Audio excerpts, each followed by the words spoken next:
j'espère que vous allez bien. On se retrouve aujourd'hui pour la recette du gâteau yaourt sans œufs que vous m'avez énormément réclamé. Donc j'en ai vraiment pas mal parlé ces derniers temps dans les vlogs. Je vous mets le lien là de la playlist des vlogs si vous ne l'avez pas vu. Et chose faite, voilà, donc j'ai fait cette petite recette, c'est un truc très facile. Je vous laisse avec la vidéo et il y a tous les ingrédients en barre d'infos. Dans un saladier, il vous suffira de mettre tous les ingrédients un par un et ensuite vous pourrez du coup les mélanger énergiquement. Mettez la préparation dans un moule que vous avez beurré ou huilé. Enfournez entre 25 et 30 minutes à 180 degrés. Quand le gâteau est cuit, laissez-le refroidir avant de le démouler. Rien de plus simple pour ce gâteau.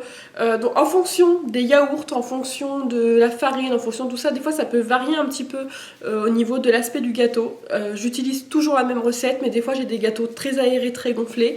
Des fois j'ai des gâteaux qui sont plus pâteux, j'ai des fois des gâteaux qui ne gonflent pas du tout, j'ai des fois des gâteaux qui sont très granuleux, voilà, qui s'émiettent. Alors franchement, vous verrez qu'à chaque gâteau, en général, c'est différent. Des fois, je me dis que je vais prévoir un gâteau que je vais fourrer et finalement, je ne peux pas parce qu'il s'émiette vraiment beaucoup. Voilà, ça dépend, je pense, de la qualité. Et j'ai l'impression, franchement, je vais pas vous dire n'importe quoi, mais je crois que plus le yaourt est périmé, et mieux le gâteau est. Je ne sais pas pourquoi, certainement les ferments lactiques qui font ça. Certes, avec la levure peut-être. Enfin bref, tout ça pour vous dire que c'est un gâteau super facile à faire. Ici les enfants l'aiment beaucoup, je fais des variantes, des fois avec des yaourts aux fruits, des fois avec des danettes, des fois avec des pépites de chocolat, des fois je les ouvre et je mets de la confiture.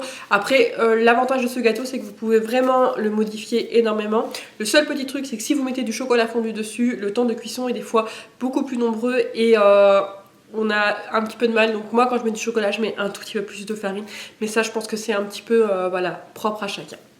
J'espère que ce petit gâteau vous aura plu. Je vous dis à très vite pour une prochaine vidéo. Ciao ciao.